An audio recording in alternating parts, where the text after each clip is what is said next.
અરે ઓછું નાક પણ અસલી નાક. MDH કાશ્મીરી લાલ મરચાની પાવડર. સમાચાર બનાસકાંઠામાંથી.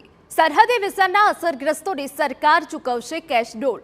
18 વર્ષથી ઉપરની ઉંમરના વ્યક્તિઓને કેશ ડોલ ચૂકવવામાં આવશે. દિવસના 233 લેખે કેશ ડોલ ચૂકવવાનો નિર્ણય કરાયો છે. અસરગ્રસ્ત ગામોમાં તલાટીઓ આજથી ફોર્મ ભરશે.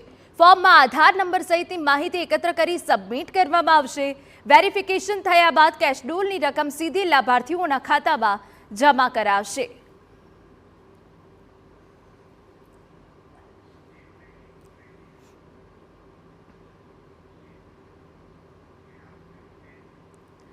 સમાચાર બનાસકાંઠામાંથી. થરાદમાં પૂરના પાણીની નિકાલની કામગીરી. વરસાદ બાદ સતત 3 થી 4 દિવસથી પાણી ભરાયેલા છે. થરાદની પ્રાંત કચેરી, મામલતદાર કચેરીમાંથી પાણી દૂર કરાયા. પ્રાથમિક શાળા નજીકથી પણ પાણી નિકાલની કવાયત. પાણી નિકાલ માટે 12 થી વધુ પાઇપલાઇન તૈયાર કરાઈ. તંત્ર 10 હોર્સ પાવરની 10 થી વધુ ઇલેક્ટ્રોનિક સબમર્સિબલ મોટરનો ઉપયોગ કરી પાણી નિકાલની કામગીરી કરાઈ રહી છે. 100 થી વધુ માણસો પાણી નિકાલની કામગીરીમાં જોડાયા છે. મામલતદાર કચેરી, પ્રાંત કચેરી નજીક 6 થી 7 ફૂટ સુધી પાણી ભરાયા હતા. તો થરાદમાં પૂરના પાણીના નિકાલની કામગીરી. હજુ એવા અનેક વિસ્તાર નીચાણવાળા છે કે જ્યાં 4 દિવસ થઈ ગયા પરંતુ પાણી ઓસર્યા નથી.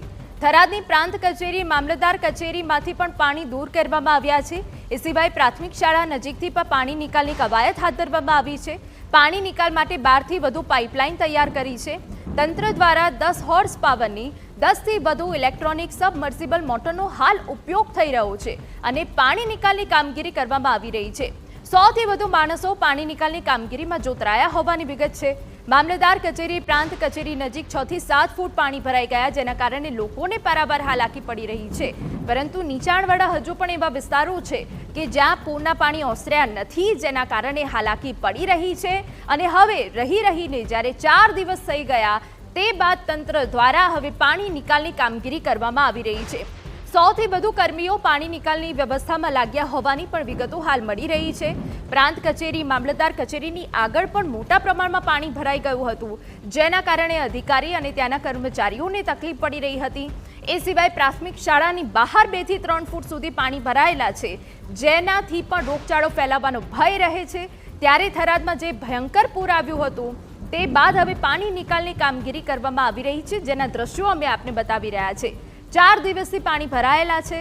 તંત્ર હવે રહીને જાગ્યું છે અને પાણી નિકાલની વ્યવસ્થા કરવામાં આવી રહી છે. વરસાદે પણ હાલ વિરામ લીધો છે, પરંતુ આગામી દિવસોમાં હવામાન વિભાગ દ્વારા આગાહી કરવામાં આવી છે ભારે વરસાદને લઈને.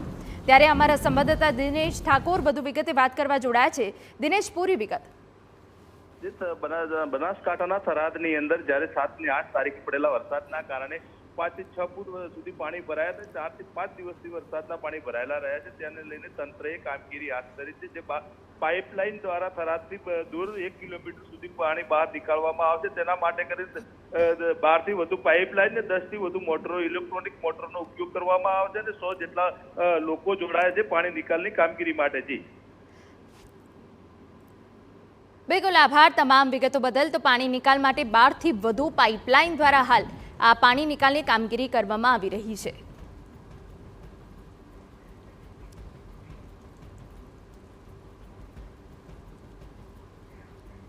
MDH ચણા મસાલા. હવે છોલા હોય કે ચોળા, સફેદ ચણા હોય કે કાળા ચણા, બધું મજેદાર બનશે. MDH